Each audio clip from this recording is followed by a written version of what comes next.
My girlfriend used my credit card to fly across the country to meet another man for Valentine's Day. I just canceled everything while she's at the airport. I'm still processing this, but I need to get this out somewhere. This literally happened 2 hours ago.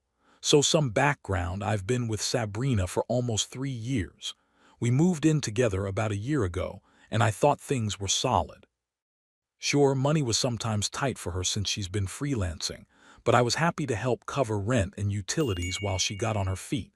I make decent money in tech, and I figured that's what you do for someone you love, right? Here's what just went down. I was at work this morning, normal Tuesday, and I got a notification on my phone from my credit card company. Large purchase alert, $847 to Delta Airlines. I was confused because I hadn't booked any flights. I opened the app and see another charge right after it, $623 to a Hilton in Austin, Texas. I called Sabrina immediately. No answer. I tried again. Still nothing. I was starting to panic because what if someone stole my card? But then I remember Sabrina has my card information. I added her as an authorized user about 6 months ago when she needed to rent a car for a work thing and her credit was too low. She promised it was temporary. I checked my email and found the confirmation emails. Flight leaving today at 2 p.m. from our city to Austin. Return flight Monday morning. Hotel check-in today, check-out Monday. Valentine's Day weekend. And that's when my brain just stopped working for a minute. Because I know Sabrina doesn't have any family in Austin. No friends there that she's ever mentioned. No work projects, nothing. I called her again. This time she picked up and I could hear airport announcements in the background. "Hey babe, what's up?" she said, casual as anything. "Where are you?" I asked. "Oh, she hesitated, "just running some errands." "Why?" "Sabrina, I can hear the airport. And I just got alerts for flights and a hotel in Austin. What the hell is going on?" Long silence. Then, "Jeremy, I can explain." "Explain what?" "That you stole my credit card to book a romantic Valentine's weekend with someone else." She got defensive immediately. "It's not like that. Tyler is just a friend. We met in an online gaming group and he's been having a hard time, so I thought." "Tyler? Who the hell is Tyler?" More silence. Then she started crying. "I needed this, okay? Tyler invited me to spend Valentine's Day with him in Austin, and for once someone actually wants to make me feel special. You're always at work, you never have time for me. I deserve to be someone's priority, Jeremy.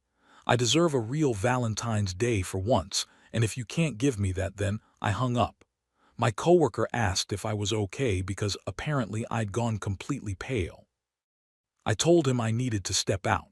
I went to my car and just sat there for probably 10 minutes, trying to think clearly. Then I started making calls. First, I called my credit card company and reported the charges as unauthorized. They're investigating but said they'd freeze the card immediately. Then I called my bank and changed all my passwords and security questions. I removed Sabrina as an authorized user on everything. Took about 45 minutes total. My phone was blowing up with calls and texts from Sabrina. I didn't answer any of them, but I did read the texts as they came in, and watching the progression was something else. "Jeremy, please pick up. They're saying my card was declined." "What did you do?" "I can't get on the plane. This is insane. I'm stranded at the airport with no money. I need you to call the card company right now and fix this. Are you really going to leave me here like this?" That last one made me laugh, honestly. The audacity. I finally texted back one message. "I don't fund betrayal, figure it out yourself." She called me 6 times in a row. I blocked her number. I'm back at my desk now trying to work, but I can't focus on anything. Part of me feels like I'm in shock. Part of me is furious. And part of me, and I hate this part, feels guilty. Like, what if she really is stranded? But then I remember she was about to fly to another state to cheat on me using my money, and the guilt evaporates pretty quick. My lease is in my name only, thank God. All the utilities are in my name. The car we share is my car that I let her drive. I'm realizing now how financially dependent she's been on me, and I never really thought about it because I trusted her. I don't even know what I'm asking here. I guess I just needed to tell someone. My friends don't know yet. I haven't told my family. It's just me and Reddit right now. Edit. Holy shit, this blew up. To answer some questions, yes, I have proof of all the charges and the bookings. Yes, I'm documenting everything. No, I haven't heard from her since I blocked her number. And no, I don't feel bad about leaving her at the airport anymore after reading your responses. Thanks for the reality check, Reddit. Update 1. It's been 3 days since my original post and things have escalated in ways I didn't expect. So after I blocked Sabrina's number on Tuesday, she apparently tried reaching out through every other method possible. Facebook messages, Instagram DMs, emails, even tried calling my work line on Wednesday morning. I didn't respond to any of it. My coworker who answered that call said she was hysterical and demanding to speak to me, claiming it was an emergency. He took a message and told her not to call again. Wednesday afternoon, I got a call from a number I didn't recognize. Turned out to be Sabrina's younger sister, Naomi. I almost didn't answer, but I'm glad I did because Naomi was not on Sabrina's side. Jeremy, it's Naomi. Look, I know what happened and I just want you to know that what my sister did is inexcusable.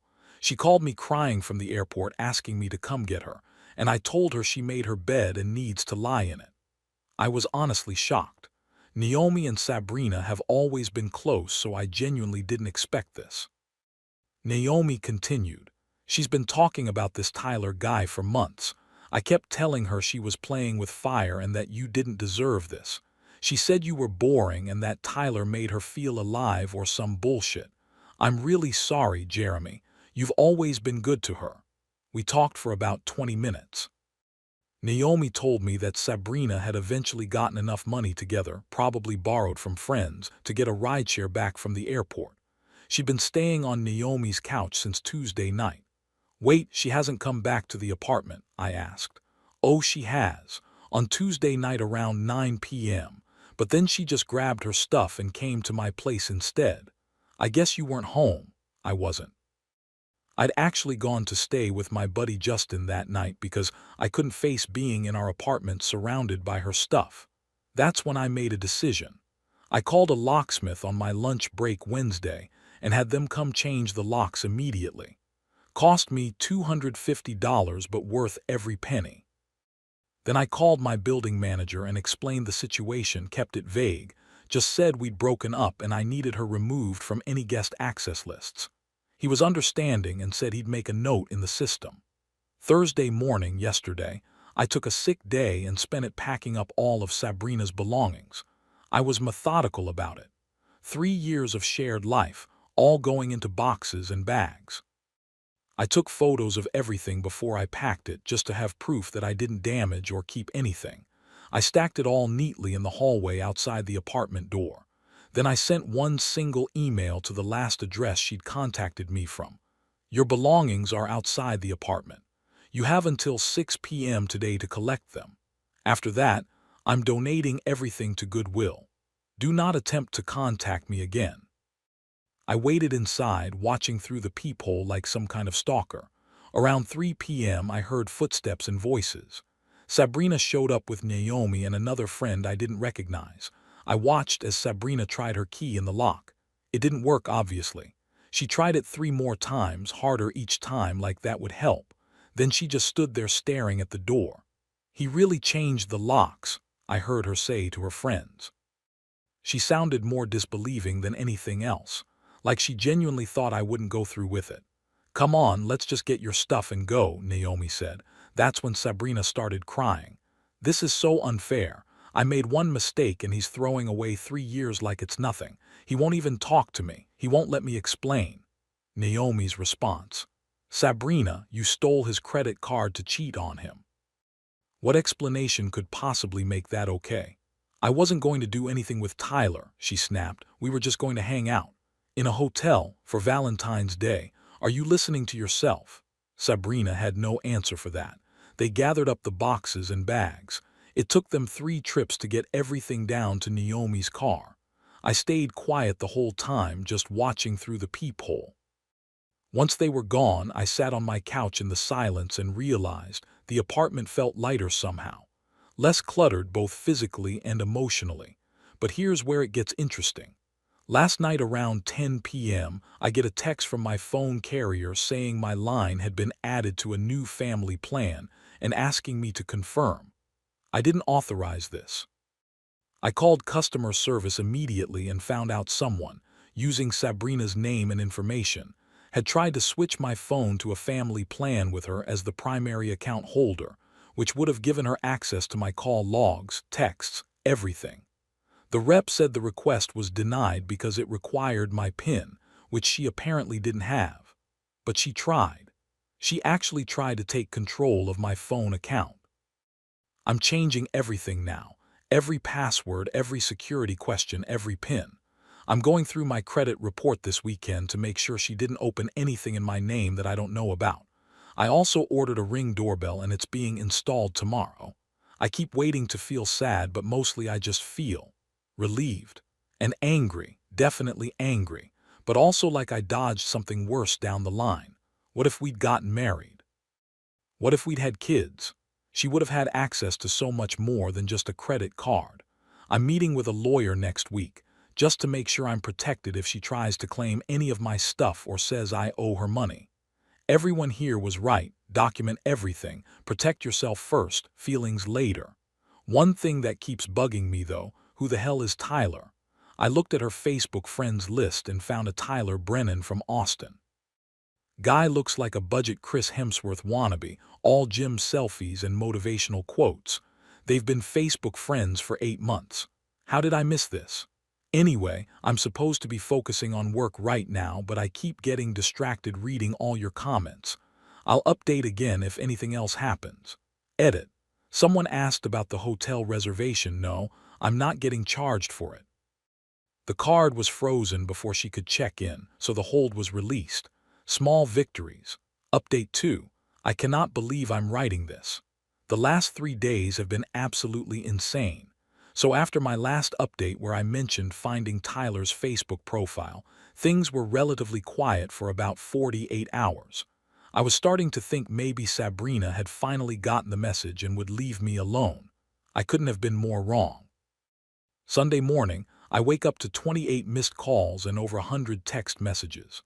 Not from Sabrina, she's still blocked, but from friends, coworkers, my sister, even my aunt who I haven't talked to in months.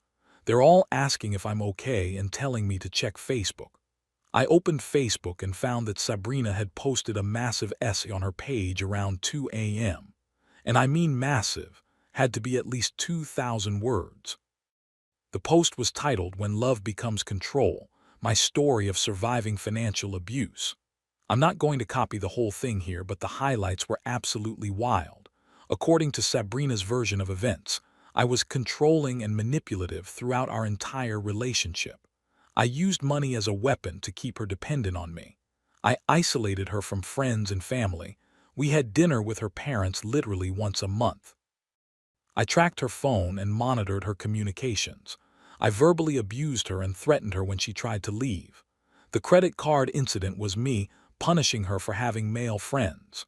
I threw her belongings into the street and changed the locks while she was at work. She framed the entire Austin trip as a desperate attempt to visit a friend who offered her support during her abuse. Tyler was positioned as some kind of savior figure who was helping her escape from me. The post ended with her asking for donations to help her get back on her feet and included a Venmo link. This was so far from reality that I didn't even know where to start. I grabbed my laptop and took screenshots of everything before she could delete it, then started going through the comments. There were about 40 comments, maybe half sympathetic to her. Lots of "I'm so sorry you went through this and you're so brave for sharing." My blood was boiling. But then I scrolled further and saw something that made me pause. Our mutual friend Jenna had commented, "Sabrina, I love you, but I was there for most of this relationship and this isn't what happened. Jeremy never isolated you, you stopped wanting to hang out with us. He never controlled your money, he gave you money when you needed it. I think you need to tell the truth here." Then Justin, my friend who I'd stayed with, commented, "This is complete fiction and you know it. Jeremy has the receipts to prove all of this is made up. Take this down before you regret it." I was about to make my own comment, posting screenshots of Venmo transactions showing me paying her rent and utilities when the absolute nuclear bomb came. From someone I never expected. Sabrina's own mother, Marion, commented on the post, and this woman did not hold back. The comment said, "Sabrina Lynn, I am beyond disappointed in you. I raised you better than to lie like this for sympathy and money. Jeremy was nothing but good to you. He paid your credit card debt. He paid your rent when you quit your job without notice. He drove you to my house every Sunday for family dinner. You repaid him by stealing his credit card to fly across the country to meet a man you've been having an emotional affair with for months. Yes, I know about Tyler. Jeremy doesn't deserve any of this, and you need to take this post down and apologize immediately. I'm ashamed of you."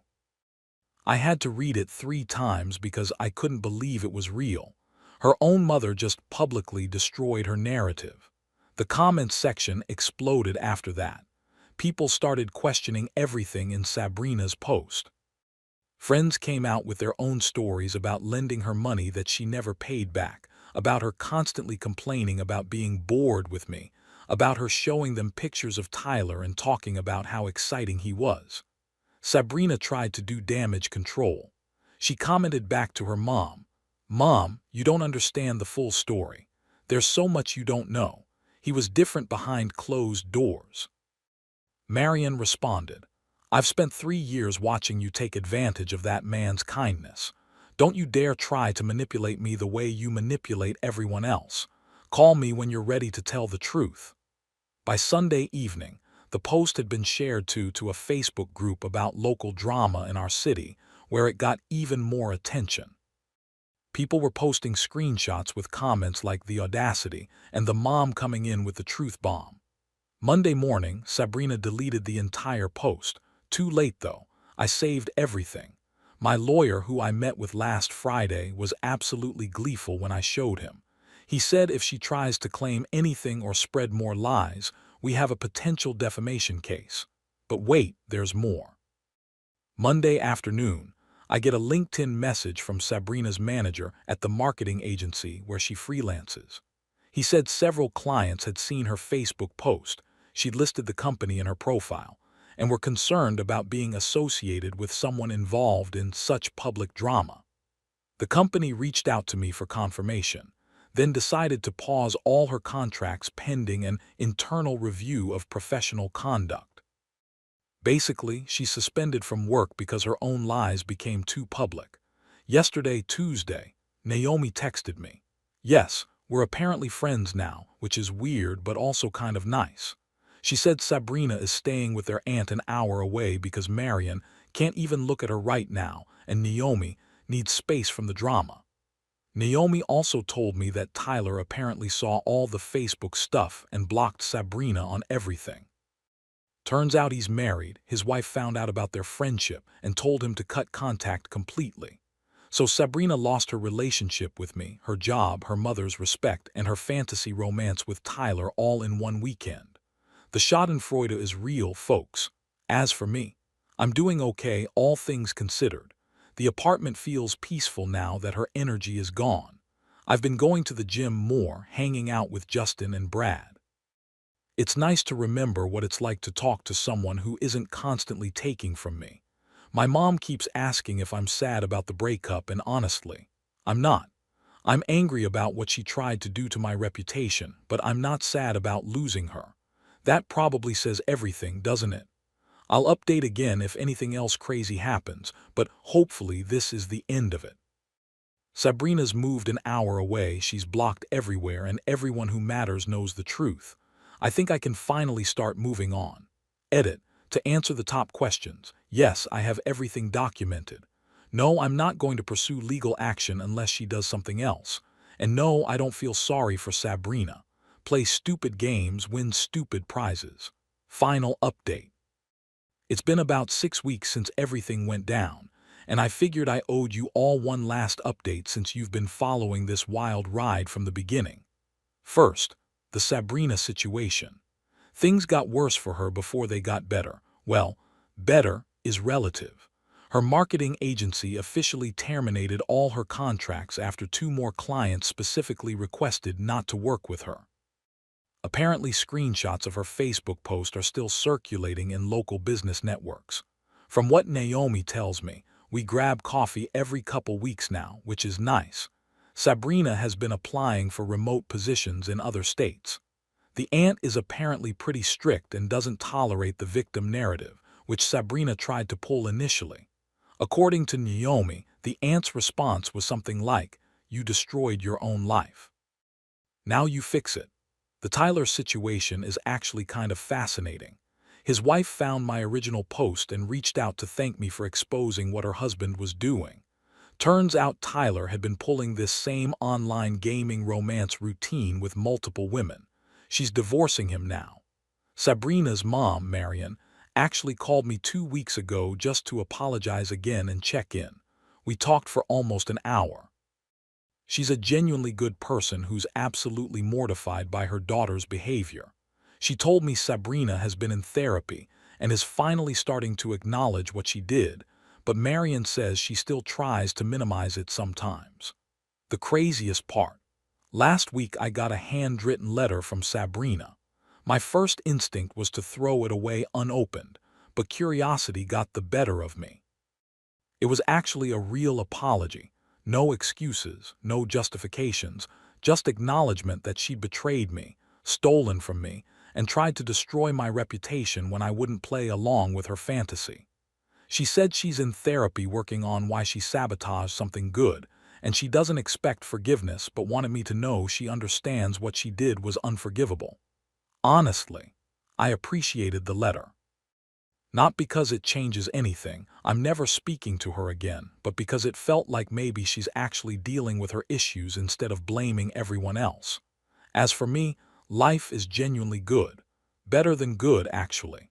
I've been dating someone new for about 3 weeks. Her name is Maya. She's a physical therapist I met through my running club. We're taking things slow, but she's independent, has her own career and money, and actually contributes when we go out instead of expecting me to pay for everything. It's refreshing to be with someone who sees relationships as a partnership instead of a sponsorship opportunity. The apartment is fully mine now. I repainted the bedroom in a color I actually like, got rid of all the random live laugh love type decor Sabrina had scattered everywhere, and set up my home office properly. My buddies come over for gaming nights on Fridays. My sister visits more often because she says the energy is better. Financially, I'm in great shape. Without Sabrina's expenses, I've already rebuilt my emergency fund and maxed out my IRA contribution for the year. I'm planning a solo trip to Japan in the fall, something I'd wanted to do for years but Sabrina always said was too expensive, while simultaneously booking secret trips to Austin on my dime, apparently.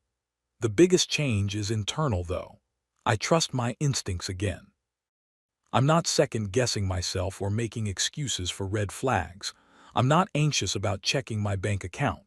I'm not walking on eggshells wondering if someone's going to blow up my life. I'm just living, and it feels amazing. I think this is my last update unless something absolutely wild happens. I'm closing this chapter and moving forward. Thanks for everything, Reddit. Jeremy out.